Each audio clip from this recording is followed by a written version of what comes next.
Pour notre première lecture ce soir, nous allons lire dans l'évangile de Matthieu, chapitre 5. Donc c'est à la page 1081 dans les Bibles de l'Église. Matthieu chapitre 5 à partir du verset 17 et jusqu'au verset 26. On est dans le Sermon sur la montagne, où Jésus explique un peu la loi de Dieu. Donc Matthieu 5, verset 17. Ne pensez pas que je sois venu abolir la loi ou les prophètes. Je suis venu non pour abolir, mais pour accomplir.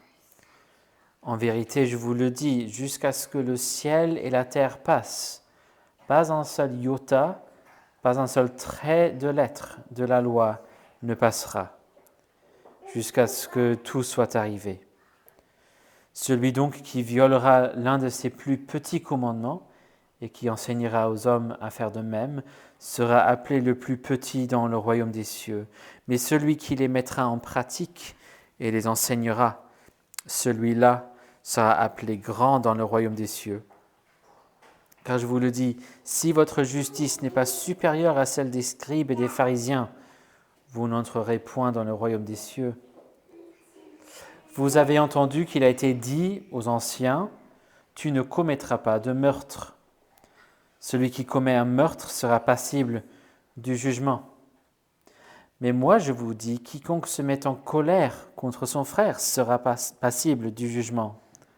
Celui qui dira à son frère « Raka » sera justiciable du Sanhédrin. Celui qui lui dira « Insensé » sera passible de la géhenne du feu.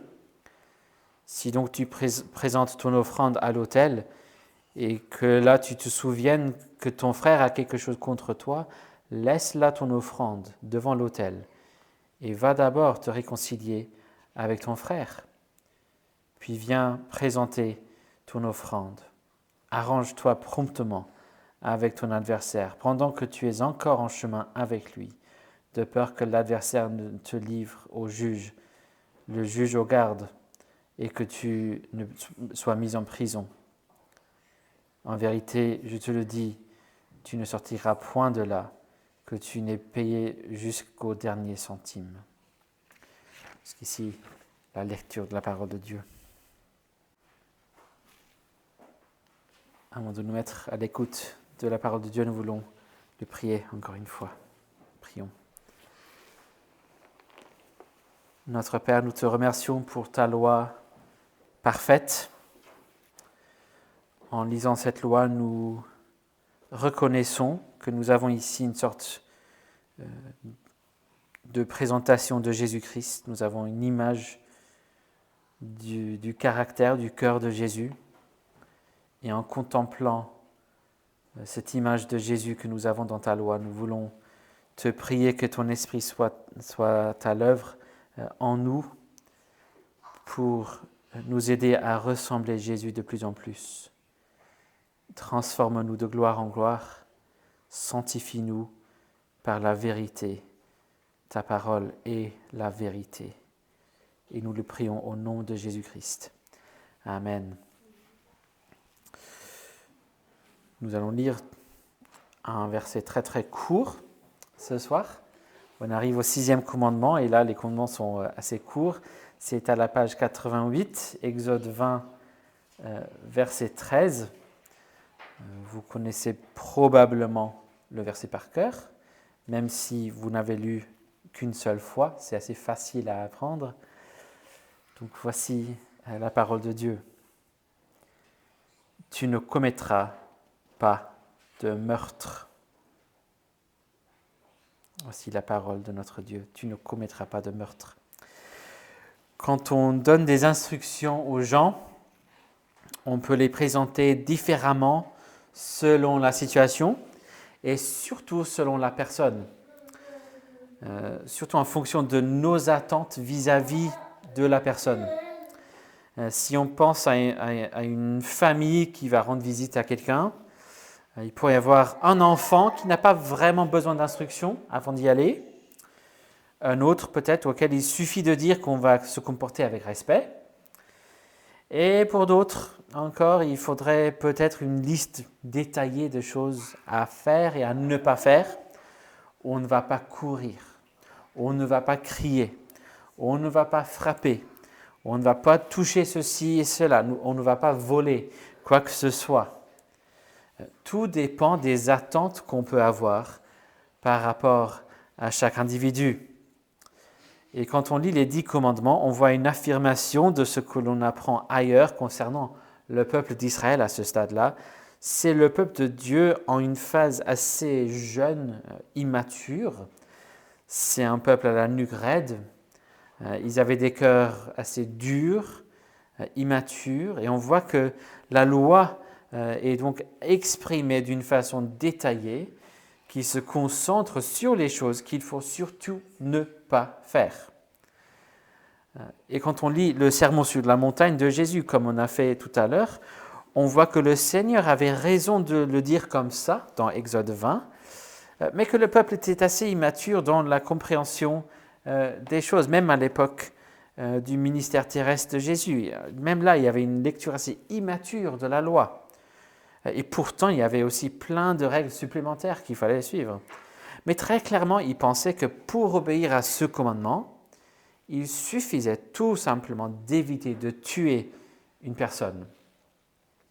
On ne voit pas trop de réflexion par rapport aux raisons et aux principes qui pourraient être derrière ce commandement.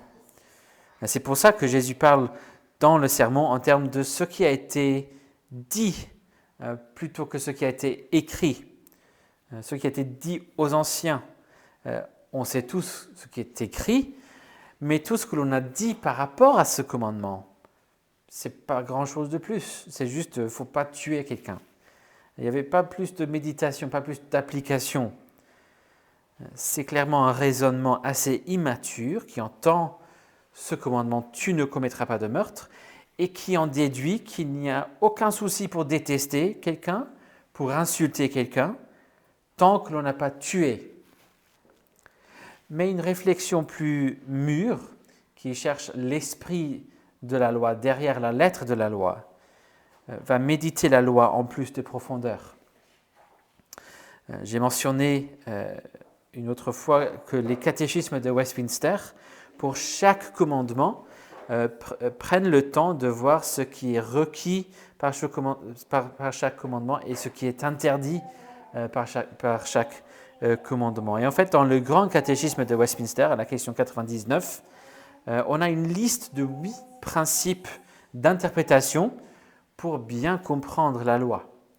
Et le 4e principe d'interprétation dit ceci, je cite, « Là où un devoir est commandé, le péché contraire est interdit, et là où un péché est interdit, le devoir contraire est commandé. Ainsi, là où une promesse est annexée, la menace contraire est incluse, et là où une menace est annexée, la promesse contraire est incluse. » On a vu la semaine dernière que le 5e commandement est une sorte de transition entre ce qu'on appelle les 2 tables de la loi, l'amour pour Dieu et l'amour pour son prochain. C'est un commandement qui demande l'honneur pour ses supérieurs, mais ainsi c'est aussi un commandement qui nous oblige à accepter, à respecter la structure sociale que Dieu a mise en place dans le monde. Mais avec ce 6e commandement, on est clairement dans la 2e table de la loi, la table qui se résume par le commandement « Tu aimeras ton prochain comme toi-même ». Et en quelque sorte, ce commandement nous donne vraiment le fondement, la pierre d'angle de l'amour pour son prochain. Si l'on médite ce commandement un instant, on voit qu'il nous dit de ne pas commettre de meurtre. On comprend aussi qu'il s'agit de ne pas haïr qui que ce soit, de ne pas insulter qui que ce soit, grâce à ce que dit Jésus. Si l'on regarde donc le revers de la médaille, cela veut dire que je dois m'engager en faveur de la préservation de la vie, de ma propre vie, mais aussi la vie des autres. Il n'y a rien de plus basique, n'est-ce pas, si je veux aimer mon prochain, que d'accorder de l'importance à la vie de mon prochain. Cela doit sûrement être une pierre d'angle de l'amour du prochain, d'être tout simplement content que mon prochain existe, d'être content et reconnaissant que mon prochain soit en vie, de rendre grâce à Dieu d'avoir créé cette personne avec tous ses attributs, tout ce qui distingue cette personne d'autres personnes. Bien évidemment, il faudra plus que ça pour aimer notre prochain, et le reste du décalogue va nous en parler. Mais on a sûrement un point de départ ici, n'est-ce pas? Comment aimer mon prochain? Reconnaître que mon prochain a été créé par le Seigneur, notre Dieu, devant la face duquel nous vivons tous. Reconnaître et honorer la place que le Seigneur l'a accordée dans la société et dans la relation que j'ai vis-à-vis de lui. Être tout simplement content que cette personne soit en vie. Je ne sais pas si quelqu'un parmi vous a dû lutter contre la tentation de tuer quelqu'un. Ça arrive, ça existe. Mais forcément, on a tous lutté avec des sentiments, des pensées impies à l'égard de quelqu'un. Ça n'échappe à personne. On a sûrement tous insulté quelqu'un ici.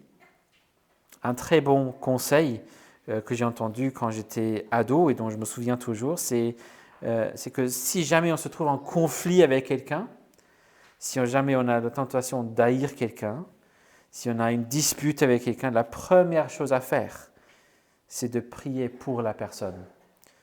Prier pour et pas contre la personne. Il est très difficile de détester quelqu'un pour qui on prie. Et j'ajouterai ici une précision à la lumière de ce texte, ce commandement. Priez pour la personne avec reconnaissance.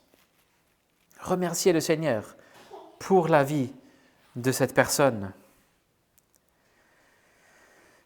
J'ai mentionné il y a quelques semaines que nous pouvons aussi voir dans ces commandements des promesses. Tu ne commettras pas de meurtre. C'est vrai comme un commandement, mais c'est aussi vrai comme une promesse. Un jour, tu ne commettras pas de meurtre. Tu ne commettras plus de meurtre. Bien sûr, c'est la moindre des choses de ne pas tuer des gens, mais on peut le développer plus loin. Un jour, tu aimeras ton prochain parfaitement. Tu vivras parfaitement avec ton prochain dans l'amour et la paix. Oui, même avec lui. Je ne sais pas qui vous vient à l'esprit là, mais oui, même avec lui, même avec elle. Non seulement serez-vous incapable de tuer, mais aussi incapable de faire autre chose que d'aimer votre prochain pleinement et parfaitement. Toutes ces heures où vous vous êtes fait ronger par des pensées et des sentiments de haine et de frustration qui vous ont empêché de dormir, tout cela sera au passé. Ce sera fini et ne sera plus possible. Et tout cela n'est possible que parce que Jésus-Christ est venu justement pour être tué. Ils l'ont peut-être déguisé comme si c'était une exécution légale par l'État, mais ce n'était rien de tel. C'était un meurtre. C'est même le plus gros péché commis dans toute l'histoire. Un meurtre.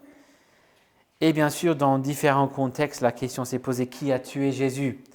On pourrait bien évidemment citer plusieurs personnes après une lecture des évangiles. On a plusieurs noms qu'il faudrait citer.